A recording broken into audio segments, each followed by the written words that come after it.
सुनिए, जरा देखिए, बनारस की ये शाम कितनी मोहक है। गंगा के किनारे डूबते सूरज की सुनहरी आभा, मंदिरों की घंटियों की मधुर ध्वनि और आपके जीवन भर के साथ किए अनमोल खरी। हाँ राधा, तुम्हारे संग बिताए पूरे 55 साल ऐसे लगते हैं मानो बस कल ही की बात हो, जैसे आज ही हमारा विवाह हुआ हो। और देखते ही देखते हम अपने प्यारे से 3 बच्चों के माता पिता बन गए हों। हर पल हर याद आज भी उतनी ही ताजा है जितनी उस दिन थी। तेरा साथ है तो क्या मुझे कमी है, हर पल में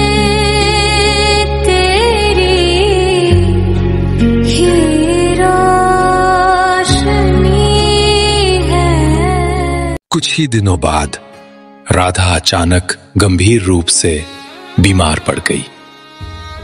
बड़े से बड़े डॉक्टर ने भी हाथ जोड़ दिए।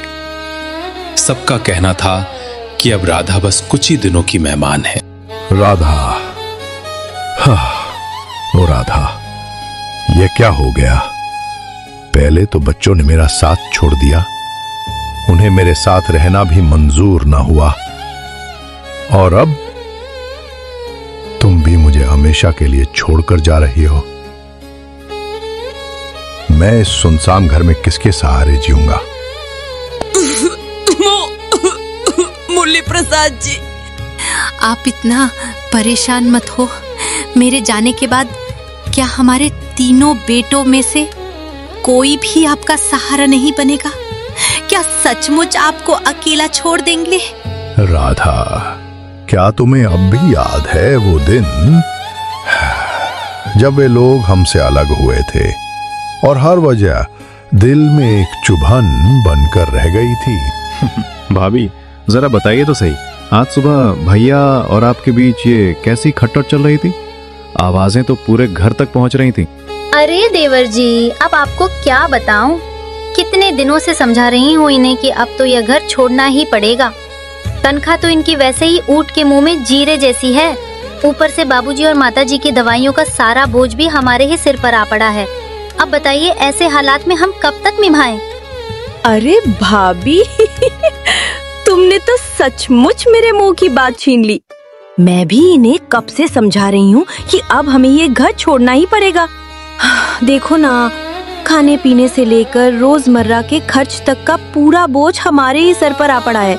ऊपर से इनकी नौकरी अब तक पक्की भी नहीं हुई। बताओ, ऐसे में हम और कितने दिन तक इस तरह जूझते रहेंगे? अरे आप लोगों ने तो सच कहकर जैसे मेरी चिंता ही हल्की कर दी। मैं तो कब से सोच रहा था कि आप लोगों से अपनी मन की बात कहूं। दरअसल राम प्रताप जी ने अपनी बेटी मालती का हाथ मेरे हाथों में देने के लिए हाँ तो कर दिया है, मगर एक शर्त रखी है कि मुझे उनका घर जमाई बनना होगा। तो फिर ठान लिया है, अब मैं भी ये घर छोड़कर उनके घर ही रहने चला जाऊंगा। वाह मेरे बच्चों, वाह! मुझे तुमसे ऐसी उम्मीद कभी न थी। क्या तुम्हारी माँ और मैंने तुम्हें पालने पोसने में कोई कमी छोड़ दी? कितनी कठिनाइयों से गुजर कर तुम्हें बड़ा किया और आज ये दिन देखना पड़ रहा है। खैर, जब तुम्हारा मन यही ठान चुका है तो तुम्हारी मर्जी। अब हम तुम लोगों पर और बोझ नहीं बनेंगे। अगर सचमुच यही चाहत है तुम्हारी तो ये घर छोड़कर जा सकते हो। पिताजी, आखिर भाभी और पुष्पा ने गलत क्या कहा है? हमारी सारी मेहनत की कमाई तो यूं ही निकल जाती है। अपने ही परिवार के लिए हमारे पास बचता ही क्या है? रवि बेटा, परिवार की बात करते हो तो क्या हम अब तुम्हारे परिवार का हिस्सा नहीं रहे? कोई बात नहीं, शायद वक्त ही ऐसा है। अगर तुम्हें लगता है कि यहां तुम्हारे लिए जगह नहीं बची तो जाओ बेटा, अपने रास्ते पर चले जाओ। बस इतना याद रखना, ये घर हमेशा तुम्हारा ही रहेगा, चाहे तुम मानो या ना मानो। आप बिल्कुल चिंता मत कीजिए, आखिर हमारे तीनों बेटे ही तो हैं। उनमें से कोई ना कोई तो जरूर आपका सहारा बनेगा और आपका पूरा ध्यान रखेगा। नहीं राधा, हमारे बच्चे अब वो मासूम नहीं रहे। लालच ने उन्हें अपनी गिरफ्त में ले लिया है और दुख की बात यह है कि तुम अपनी असीम ममता के कारण अभी तक उनकी असली सूरत पहचान ही नहीं पाई। ठीक है, मैं आपकी बात समझ गई। तो फिर आप उनसे साफ कह दीजिएगा, जो भी आपका सच्चे मन से ख्याल रखेगा वही मेरे सारे गहने और मेरी जमा पूंजी का हकदार होगा। जेवर, जमा पूंजी, सब कुछ तो तुम्हारे इलाज पर खर्च हो चुका है। अब तुम किस जेवर और पूंजी की बात कर रही हो? इससे पहले कि राधा जेवर और पूंजी के उस गहरे राज से पर्दा उठा पाती, उसकी सांसें थम गईं और वह गुजर गई। अब मुरली प्रसाद जी का दिमाग सुन्न पड़ चुका था, जैसे भीतर से कोई ताकत उन्हें सोचने समझने नहीं दे रही थी।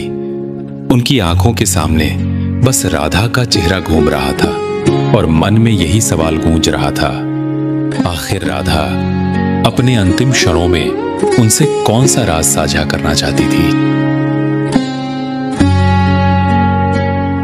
तेरा साथ है तो क्या मुझे कमी है, हर पल में तेरी ही रोशनी है। अच्छा पिताजी, अब हम चलते हैं। आप अपना ध्यान रखिएगा। इतनी जल्दी क्या है मेरे बच्चों? अभी तो तुम्हारी माँ को गुजरे कुछ ही दिन हुए हैं। क्या तुम अपने बूढ़े पिता के साथ कुछ और दिन नहीं रुक सकते? पिताजी, हम अपने अपने काम धंधे छोड़कर यहाँ आए थे, अब हमें वापस जाना ही होगा। तुम लोग सचमुच कुछ दिन और रुक पाते तो अपनी माँ के गहनों और उसकी सारी जमा पूंजी में से अपना अपना हिस्सा भी ले ही जाते। अपने बच्चों को रोकने की बेचैनी में पता नहीं मुरली प्रसाद जी के मन में क्या आया कि जिस जेवर और जमा पूंजी के राज से वो खुद अब तक अनजान थे, उसी को बांटने की बात अचानक उनके मुंह से निकल गई। क्या पिताजी, माँ के जेवर जमा पूंजी? अच्छा, अगर आप कह रहे हैं तो हम रुक जाते हैं। पिताजी, अब आप बिल्कुल चिंता मत कीजिए। जब तक हम सब यहाँ हैं, आपकी सेवा और देखभाल में जरा भी कमी नहीं आने देंगे। जल्दबाजी में कही गई वो बात जैसे मुरली प्रसाद जी के काम ही आ गई। अचानक सारे बच्चे उनकी सेवा में जुट गए, लेकिन सवाल ये था, क्या ये सचमुच पिता के प्रति लगाव था या फिर माँ के जेवर और जमा पूंजी का लालच? अरे वाह, आज तो किचन से बड़ी लजीज खुशबू आ रही है। क्या बन रहा है भाई? कहीं कोई नया प्रयोग तो नहीं कर रहे? हटिए जी। दिख नहीं रहा आपको? पिताजी के लिए गर्मा गर्म पकौड़े तले जा रहे हैं। और पुष्पा भी बड़े मन से पिताजी के लिए खीर बना रही है। अरे मुरली प्रसाद जी, कहिए कैसे है? भाभी के जाने के बाद तो जैसे आप बिल्कुल खो से गए थे। आज पहली बार सुबह सुबह इस बगीचे में आपको टहलते देखा है। क्या कहूं दीनानाथ जी, राधा के जाने के बाद तो जैसे दिल ही टूट गया था। न कहीं आने का मन करता, न जाने का। सब कुछ सूना सूना सा लगने लगा था। वो तो भला हो मेरे बच्चों का जिन्होंने मुझे संभाला, ढाढ़स बंधाया, वरना शायद मैं इस दुख से उबर ही ना पाता। मुरली प्रसाद जी एक तरफ बहुत खुश थे कि पूरा परिवार उनकी सेवा में लगा था, वहीं दूसरी ओर उनके मन में घमासान चल रहा था कि अगर जेवर और जमा पूंजी का वो राज खुल गया तो क्या होगा। राधा, आज पूरे 5 साल हो गए हैं तुम्हें गए हुए। अब तो लगता है वक्त आ गया है तुम्हारे पास आने का। धीरे धीरे तबीयत भी मेरा साथ छोड़ रही है। मुरली प्रसाद जी की तबीयत धीरे धीरे और लगातार बिगड़ती चली जा रही थी और अब तो डॉक्टरों ने भी जवाब दे दिया था। मेरे बच्चों, लगता है मेरे जाने का वक्त आ गया है। मेरे मन पर एक बहुत बड़ा बोझ है जो मैं जाने से पहले तुमसे साझा करना चाहता हूं। पिताजी, अभी आप चुप रहिए। आपकी तबीयत पहले से ही बहुत खराब है, हमें कोई बात नहीं सुननी। नहीं मेरे बच्चों, आज मैं उस राज से पर्दा उठाना चाहता था जिसके कारण तुम लोग मेरे पास रुके। कौन सा राज पिताजी? वो जेवर और जमा पूंजी का? उसके बारे में तो हमें पहले दिन से ही पता है। तुम्हें सचमुच पहले दिन से ही पता था? ये किसने बताया तुम्हें?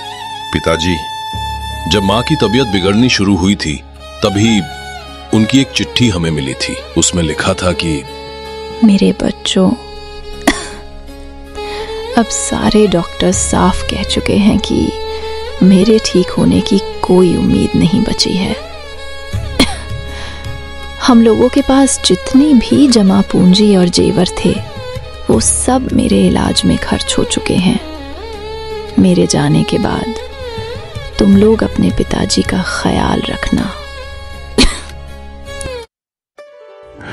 मेरे बच्चों, मैं तो अब तक यही समझता रहा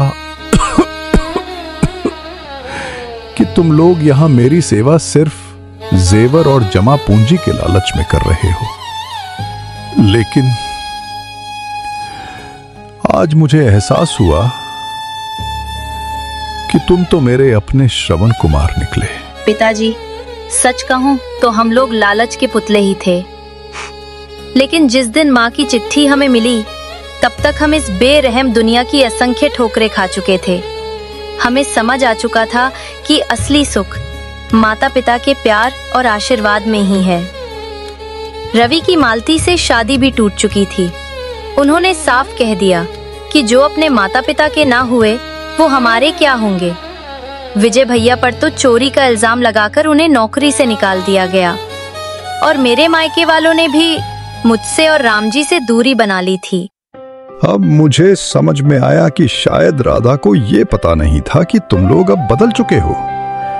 तुम्हें पत्र लिखने से पहले राधा ने यह सोचा होगा कि अगर मैं तुम्हें जेवर और जमा पूंजी का लालच दूंगा तो शायद तुम लोग मेरी सेवा करने लगोगे। लेकिन वक्त को कुछ और ही मंजूर था। ये मुरली प्रसाद जी के आखिरी शब्द थे।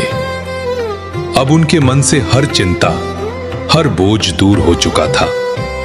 उनके लिए सबसे बड़ी तसल्ली यही थी कि उनके बच्चे सच में उनके अपने थे और इसी संतोष और खुशी को दिल में समेटे वे हमेशा हमेशा के लिए अपनी राधा के पास चले गए।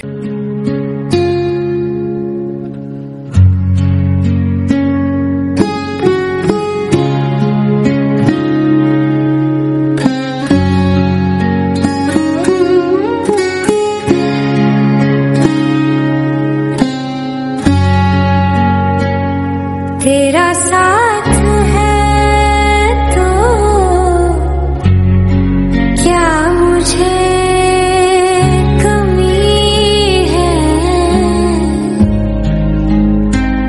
हर पल में तेरी ही रोशनी है। तेरी मुस्कान